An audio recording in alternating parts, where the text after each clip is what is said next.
excited to be back with you on the black hole of real estate. And this week, I want to take some time to talk about the right time to sell your property.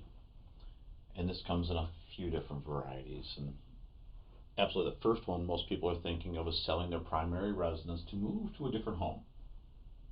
And there's a lot of people that feel trapped right now. So, we're going to talk about changing primary residences and selling that home. For investors, is it the right time to sell off a part of your portfolio? And then the last thing I want to talk about is your property may not sell for as much as you paid for it, which is happening in some areas, and I'll explain why this might actually be a good idea to sell for a loss. All right, so let's start off with the most common traditional way of moving primary residence to a new residence. And we can all remember when we bought the property, it was likely the best possible option at that time in our life for what we required in life. And if it was the proverbial 3 bedroom, 2 bath, and it was a husband, wife, and a couple of kids, or something like that, they probably needed that space. But over time, 5 years down the road, 10 years down the road, the average person moves every 7, 8, 10 years, something like that, depending on who you believe. There's perhaps more kids, or there's a divorce, or there's a life change of circumstance, or maybe there's a blending of families where the 2 bedrooms or 3 bedrooms was enough, but now you need five. But you've been cramped in a house that's too full. Or on the other side, oh, the kids have gone to college and now you're empty nesters, so there's two people in a gigantic house. And under what we might consider normal circumstances, the house would go on the market, you'd buy a new one that better suits your needs today. See, the house was good all those years, and now we're continuing to live in a home that's not really a good option anymore because we are stuck. So we choose to live in discomfort with either too much space or not enough space or some dynamic that just doesn't work so well. And let's face it, if you were searching for a home today, given your current circumstances, would you actually pick the home that you're living in? And for a lot of people, the answer is no, because situations in life changes. But with rising interest rates for those that are financing, you're giving up a 2, 3, or 4% interest loan on a home that you're currently living in, and you're taking on 6, 7, or beyond. So not only are you paying more for the house that you paid 7, 8 years ago because the market was much, much lower. You bought a $200,000 home and now they're going for 400 or something like that, and the rate went from 3 or 4% to 6 or 7%. You're like, holy! Our mortgage payment just doubled to get one more room. Whew! How many people want to double their mortgage payment to get a little space? So many people feel they're stuck. So is it the right time to sell for them? Well, maybe. If you were in that situation and you were getting a bigger home and the price is higher and the interest rate's higher, would it still be a good option for you? Well, if the lender you choose has a guarantee of sorts for the next 3 or 5 years to automatically refinance you with no lender fees when the rates eventually drop, that might be a really good solution for you. It might be. Now, keep in mind there's probably some recording fees or some transactional fees or closing fees. But as far as the cost of the loan, many are saying that they'll do it for nothing. So that's a good step. It gets the lenders today business at higher rates, but it also gives the safety net for those people purchasing today a little relief down the road. So that might work. And purchasing on today's pricing might still be a good bet. Last year when rates went from like 3 to 5 and prices went up another 10%, because whoa, but it's that's too high. But looking back 12 months right now, you're like, ooh, we didn't move last year because it was too high, but now it's even more high because the rates are higher and the prices are higher. So last year, while in the moment didn't look too good to make that shift and we were stuck, now it actually is in the other direction. It didn't go where we thought it would go. The rates didn't get lower. The prices didn't get lower. And we can hope upon hope that next year that situation changes, except we're still in a super low inventory situation. and new construction is doing its best to keep up with demand, but there's really does not appear to be any relief on the horizon for the inventory situation. And while I do believe that rates will soften, I don't know that they're going to go from 6 or 7% back down to 3 or 4%. So if we're waiting for that to happen, we could be living in a property that no longer best suits our needs for years to come, and we're stuck. And for some people, they'll make the bold move to get to the place and the space that they want, and we'll see how that works out. Now, the other side of the equation is if you have lived in the home and you had a number of kids and family members and blended families and parents and all that, grandkids in your house, and now it's just a 2 unit gigantic house. Now you're thinking that you bought this home, for whatever you paid for it. Let's say you paid 3 or 400 for it, and now you're looking for a little 2 bedroom place that costs you 3 or 400, and emotionally you're thinking, you know what? I'm trading this house I paid all that money for, and I'm downsizing, and it costs just as much, and it feels like a really weird trade. But again, if you think about the cost of, the electric bills are sky high in Florida, so I'm not sure where you are, but they've gone from, a lot of homes have gone from 300 to 500 a month, year over year comparison. Energy rates are insanely high right now. That's entering into taxes have gone up, and everything else has gone up associated with the house, lawn care. So the cost of the house isn't just the mortgage payment if you have one, it's all the other things that are adding up. So for some people, the downsizing, while it feels like we're making a lateral move or we're paying the same price and getting a lot less, that may not be the case. And just keeping a house clean of that size for a couple of people that maybe want to get up and go and travel, maybe that's just a hill to no longer want to climb. So we do see some people downsizing, even though we're not downsizing the price, we're just downsizing the space and the maintenance. So for a lot of people on the fence, they're starting to make that decision of, we've been living in this big house, we don't need all the space, we want more freedoms and less upkeep, and they're making a move. And I believe in those situations, more and more people, as we get towards the end of the year, are going to make that bold decision to actually go on the market and move to the space that better suits them today, versus when they bought it. So that's the first part of the equation.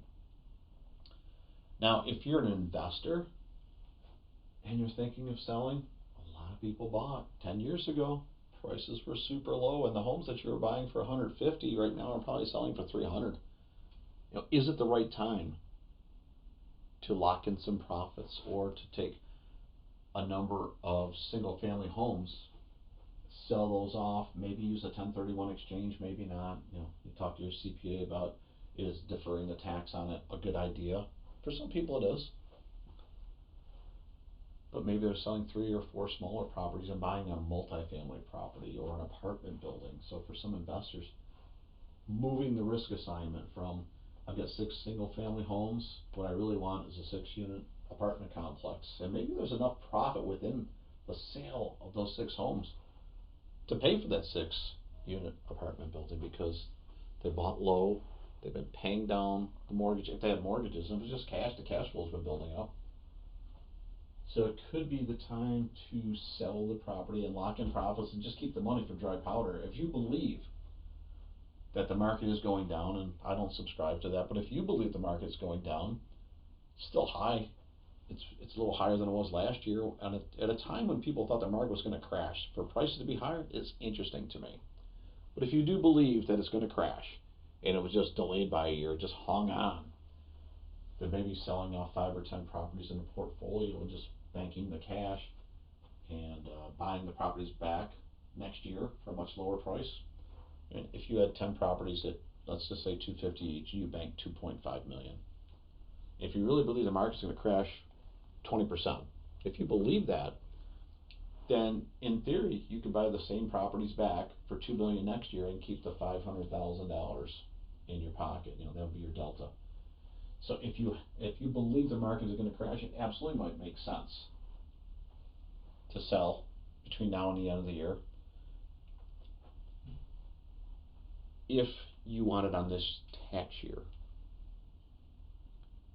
and this is where you consult with your CPA, because there are a number of people, not knowing what the tax laws are going to be next year and the year after, There will be some people strategizing to make sure the closing date is before December 31st. And maybe they want to be taxed at a certain rate this year, thinking the tax rates might be higher next year, because that's a real possibility. I have not witnessed too many times where capital gains laws have gone in the favor of lower taxes. I mean, not recently. So, there's a real looming presence that taxes might be more next year. If you're going to sell this year or next year, it might make sense to sell by December 31st and lock in those profits and pay the taxes this year versus a year where it might be higher. Um, I'll let you sort that out with your CPA and your financial advisor. There's also a growing number of people who are saying, what if we closed it after January 1st? So sell it in November, December, make sure the closing date's after the 1st. Because it closes on January 1st, you've got a whole year to figure out your taxes. So it wouldn't affect this year's tax return, well, the one on April 15th of next year. Wouldn't affect it at all, just closing on January 1st. So you could have the benefit of the money all year long, reinvest it. So if there was capital gains involved, that money would be working for you on a different vehicle and likely help out with the taxes. That'd be a pretty good runway. So if you have a strategy that requires you to take it this year, or a belief that taxes are going up, you'd absolutely consider closing December 31st or sooner. If you believe that you want a longer runway and can do something with that money and deal with the taxes a year, 16 months down the road, then you would close on January 1st. So as an investor, I think what you have to ask yourself is, do I want to consolidate several properties into bigger complexes, or maybe you feel there's a dip in commercial, or you want to stick your toe in the water over there, or jump in up to your neck. Commercial right now might be a place where, if it's retail space, you might be able to purchase that at a perceived discount versus some other things. So that would be for the investor looking to, do I sell off properties right now? The last thing we would talk about, we see it in the condos, especially on the waterfront. Would I want to sell my property now at a loss? Which inherently doesn't make a lot of sense. I paid $100 for it or $200 for it. Why would I sell it for less? Well, in the condo market, along the ocean, a lot of these properties were damaged badly in the hurricanes, and some are under complete renovation and shut down right now. And let's just suppose that you paid, I don't know, $100,000 for it, and you have association dues every month of $500, but you can't go in there, so you're ringing the register at $6,000 a year, maybe more, and you've got some property taxes and some insurances. You could be in for close to $10,000 a year. And maybe there's special assessments that are either upcoming or you're experiencing right now. And who knows what down the road. I mean, there are some where they've got to rebuild them entirely. I mean, if you could imagine having a $20,000 assessment that you have to pay, and $1,000 a month for a year or two, it might be another 15, 20, 25,000. And then you have to rebuild your unit for 35, 40 grand. That really starts to add up. I mean, you're talking somewhere between $75,000 and $100,000 out of pocket over the next 2 years in some buildings before you start to generate a profit. And all of a sudden you're thinking, boy, I'm in for 125 to 150,000 in this property. It might very well be worth that and much, much more, but you're going to have to ride the storm out over some time in order to get to the day where it's super profitable. And I can imagine once the rent rolls in on those and are wide open, there'll be really good rents. There'll be premium properties again, and it'll also be worth a heck of a lot more than they were right now. You could actually turn a profit if you can hold on long enough. There'd be a profit in there for you. But if you're thinking of selling, and you said, you know what, if I put it on the market for like 50 grand, and I paid cash for it, and after they maybe didn't pay the $20,000 assessment, pay that at closing, pay some fees. Sometimes if you can walk away with 20, 25 grand on a $50,000 investment, or 60, maybe you're losing 30 grand. Just imagine losing $30,000 for a moment, and then, how would that benefit you? Well, my suspicion would be is that, number one, you would not be paying $500 or $1,000 a month in fees with no rent coming in, and you would be dealing with any more special assessments or building codes, or based on the tragedies of Miami, there's all engineering reports coming out. There's a lot going on there. And you wouldn't necessarily be renovating those rooms, because people are, look, we've closed a number of deals in the last month or two where people in a situation says, you know what, I just want to take the risk off the table. I don't want to go into my wallet for another 50 or so $1,000 over the next 2 years. I know it's going to be beautiful. I know it's going to cash flow. I know it'll be worth more money, but I don't want to go through the pain of doing that with no rent and no access to the property for a year or two. I mean, that sounds like new construction to me, is buying something and waiting 2 years for it. They're just not willing to go through that. And while they're not necessarily wanting to lose 30 grand,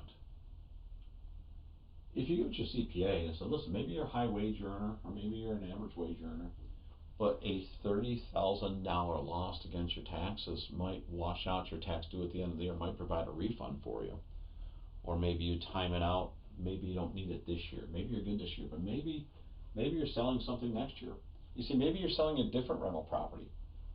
And this is where savvy investors sell properties where they lose money. Let's suppose that they sold a rental property and they made 50 grand and they got to pay tax on the capital gains of $50,000, and accelerated depreciation kicks in as well when they sell it. In order to offset, they sell a property at a profit and they offset it by selling one at a loss, also taking risk off the table in future payments.